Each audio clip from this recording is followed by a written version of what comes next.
اللہ الرحمن الرحیم حامدا و مصلیا قال اللہ تبارک و تعالی کلوا من الطیبات واعملوا صالحا صدق اللہ مولانا العظیم و بلغنا رسولہ النبی الکریم الرؤوف الرحیم۔ آج کے درس قرآن و سنت کا عنوان رزق حلال کی تلاش کی فضیلت کے حوالہ سے ہے کہ ایک شخص رزق حلال کو تلاش کرتا ہے تو اسلام میں اس کی اہمیت کیا ہے۔ سورہ مومنون میں اللہ جل جلالہ نے انسانوں کو ارشاد فرمایا کلوا من الطیبات، حلال کھاؤ، وَاعْمَلُوا صَالِحًا، نیک عمل کرو۔ طیب چیزوں کا کھانا، انہیں استعمال میں لانا، یہ اللہ جل جلالہ کا ارشاد عالی شان ہے۔ حضور سیدنا ابو ہریرہ رضی اللہ تعالی عنہ اس کے راوی ہیں۔ حضور علیہ الصلوۃ والتسلیم نے ارشاد فرمایا ان اللہ طیب، اللہ جل جلالہ پاک ہے، لا یقبل الا طیبا، وہ قبول بھی پاکیزگی کو ہی کرتا ہے۔ وہ پاک ہے اور پاک کو، پاکی کو، پاکیزگی کو قبول کرتا ہے۔ ذرا اسی بات کو پر غور کریں کہ وہ پاکیزگی کو قبول کرتا ہے، یہاں پر یہ ابھی تک نہیں ہے کہ وہ پاکیزگی کیا صرف رزق میں ہو۔ آنکھوں کا استعمال انسان کرتا ہے تو اس میں بھی دو چیزیں ہیں، وہ آنکھوں میں پاکیزگی بھی ہو سکتی ہے، غیر پاکیزگی بھی ہو سکتی ہے، تو اللہ پاکیزگی کو قبول کرتا ہے۔ سماعتوں کے اندر پاکیزگی کو قبول کرتا ہے۔ چکھنے والی قوتوں میں پاکیزگی کو یعنی حلال کو قبول کرتا ہے۔ جو ملبوسات ہیں، جو چیزیں پہنی جاتی ہیں، ان میں پاکیزگی کو قبول کرتا ہے کہ کپڑا پاک ہو۔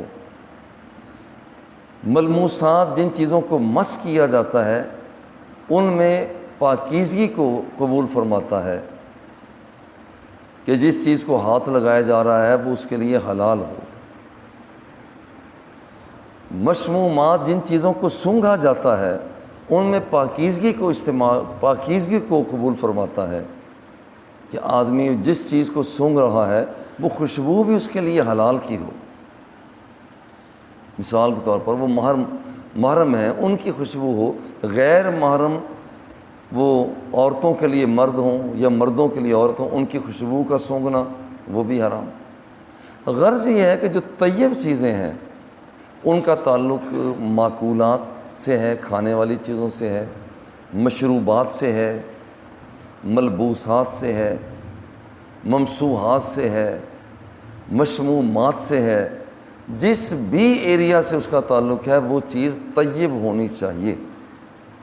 جیسے خیال کے اندر پاکیزگی ہو، اللہ کو یہ خیال پسند ہے۔ ان اللہ طیب، اللہ پاک ہے، لا یقبل الا طیبا، اور وہ پاکیزگی کو، پاک چیز کو ہی پسند فرماتا ہے۔ وَإِنَّ اللَّهَ أَمَرَ الْمُؤْمِنِينَ، اللہ جل جلالہ نے ایمانداروں کو حکم عطا فرمایا بما امر بہ المرسلین، جو نبیوں کو حکم عطا فرمایا ہے وہی ایمانداروں کو حکم عطا فرمایا۔ اللہ کی ذات کا احسان ہے کہ اس کے حکم کے مطابق ہم عمل کرتے ہیں، مگر اس ذوق کے ساتھ اگر یہ کام ہو جائے تو ذوق اور بھی بڑھ جائے گا کہ جو کام میں کر رہا ہوں یہ وہی کام ہے جو انبیاء و مرسلین کرتے رہے۔ لو اتنی بات ہے، اگر یہ بات ذہن میں آ جائے، ہم نے نماز پڑھی ہے، اللہ کی ذات کا احسان ہے تو یہ یقین کر لینا چاہیے کہ یہ وہ ہم نے کام کیا ہے جو نبیوں نے کام کیا ہے۔ راستے سے اگر کانٹے کو ہٹایا ہے، اس یقین کے ساتھ ہٹایا جائے کہ یہ کام نبیوں کا کام ہے۔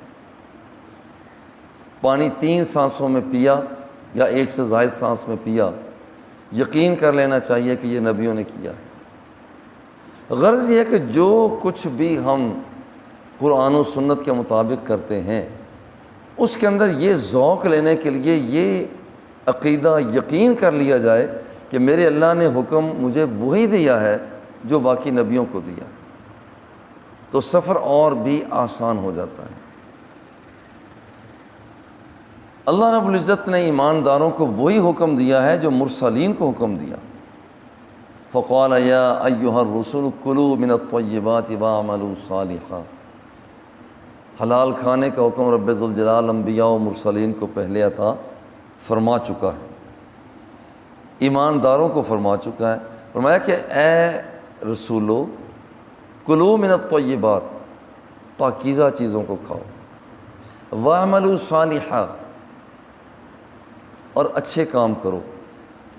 اور اللہ رب العزت نے ایمانداروں کے لیے بھی کیا فرمایا؟ کلوا من الطیبات ما رزقناکم، جو ہم نے تمہیں رزق دیا ہے اس میں سے پاک چیزیں جو ہیں ان چیزوں کو کھاؤ۔ ثم ذکر الرجل، پھر حضور علیہ الصلاۃ والتسلیم نے ایک ایسے شخص کا ذکر کیا، یطیل السفر اشعثا، سفر کرتا ہے، وہ لمبے سفر سے آتا ہے، اور یہ بندہ بال اس کے بکھرے ہوئے ہیں، اغبرا، گرد آلود بھی ہے، اس کا مطلب کہ یہ لمبے سفر سے آیا ہے۔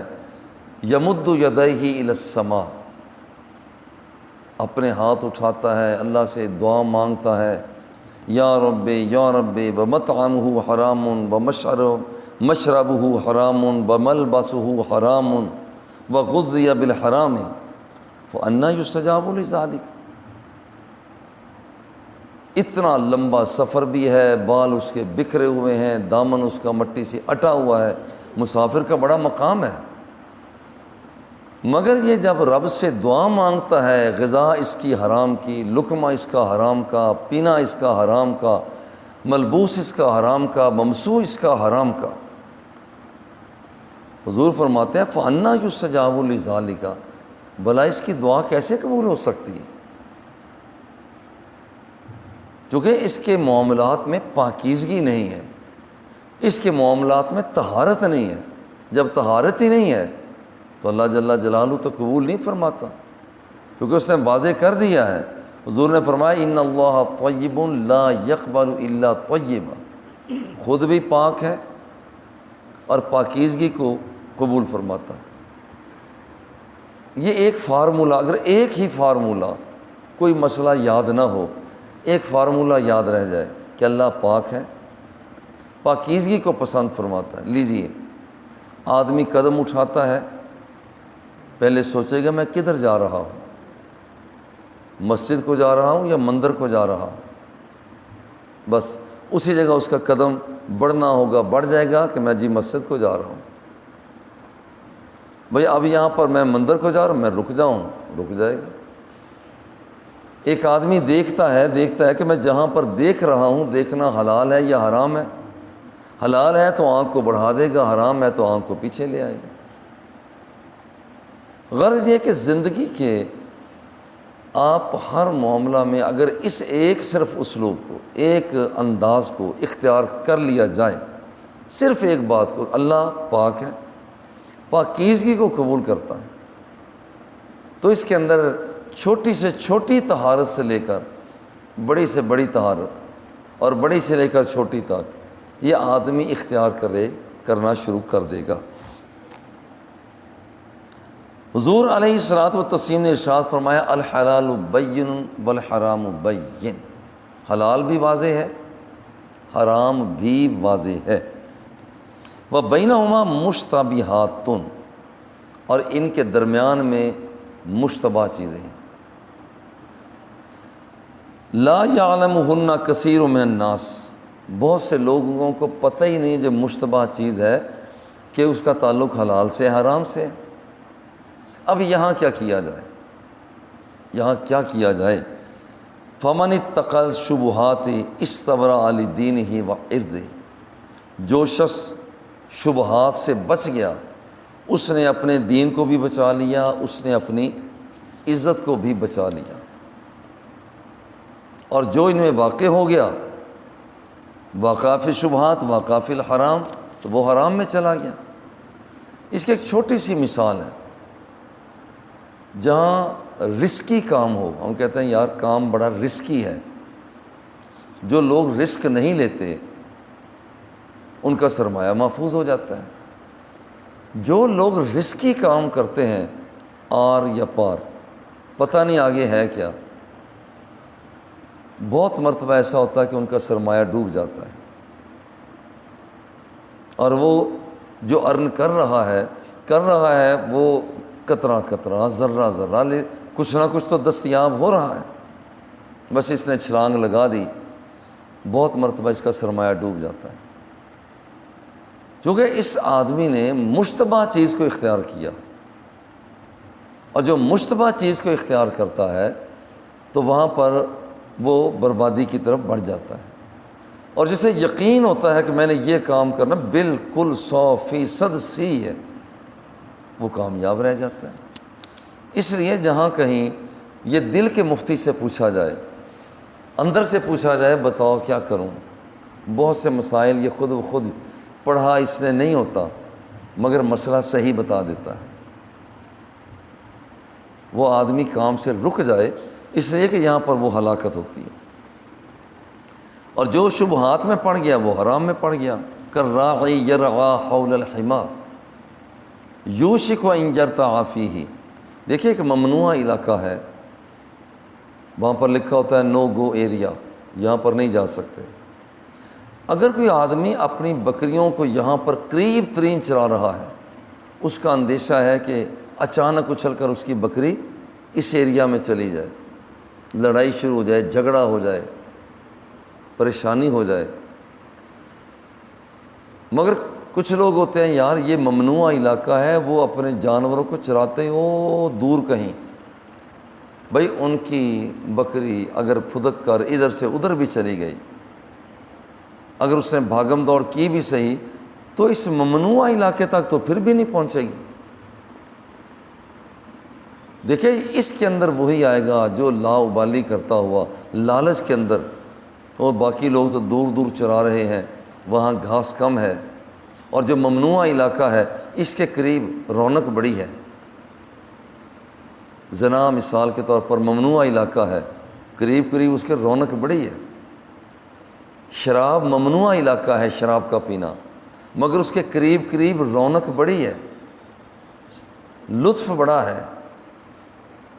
چوری ممنوع علاقہ ہے، ڈکیتی ممنوع علاقہ ہے، جیب کا کترنا ممنوع علاقہ ہے، بد نظری ممنوع علاقہ ہے، بد سماعتی ممنوع علاقہ ہے۔ آدمی اس کے قریب بھی نہ بھٹکے، کیونکہ جو بندہ قریب بھٹکتا ہے وہ ممنوع علاقے میں داخل ہو ہی جاتا ہے، اور جو دور دور اپنے جانوروں کو چراتے ہیں ان کا جانور اگر وہ بدکتا ہے، بہکتا ہے، تو وہ زیادہ سے زیادہ 2-4 فٹ اور آ جائے گا اندر، مگر ممنوع علاقے تک تو نہیں پہنچے گا۔ یہی وجہ ہے کہ سب سے پہلے بندے کی آنکھ بہکتی ہے، سب سے پہلے بندے کی آنکھ بہکتی ہے، پھر اس کا دل بہک جاتا ہے، پھر اس کے آگے معاملات ہے وہ زنا کی طرف آگے بڑھ جاتا ہے۔ اگر اس نے پہلے ہی راستے کو روک لیا ہوتا تو اس نوبت تک معاملہ نہ جاتا۔ الا وان لکل مالک حما، آگاہ ہو جاؤ کہ ہر بادشاہ کی چراگاہ ہے۔ الا وان حم اللہ محارمہ، اور اللہ کی چراگاہ حما کیا ہے؟ محارم، اس کی حرمت والی جگہ، خبردار اس جگہ پر نہیں آنا، یہ ممنوع علاقہ ہے، اس کے علاوہ تم جو مرضی کرتے رہو مگر خبردار تم نے یہاں پر نہیں آنا۔ الا وان فی الجسد مضغۃ اذا صلحت صلح الجسد کلہ واذا فسدت فسد الجسد کلہ الا وہی القلب۔ فرمایا کہ دیکھو جسم انسانی کے اندر ایک گوشت کا لوتھڑا ہے، اگر وہ ٹھیک سارا جسم ٹھیک، وہ خراب تو سارا جسم خراب ہو جاتا ہے۔ الا وحی القلب، آگاہ ہو جاؤ کہ وہ بندے کا دل ہے۔ اللہ رب العزت ہمیں حلال کی توفیق عطا فرمائے، حرام سے پناہ عطا فرمائے۔ وصلی اللہ تعالی علی حبیبہ و آلہ و اصحابہ اجمعین۔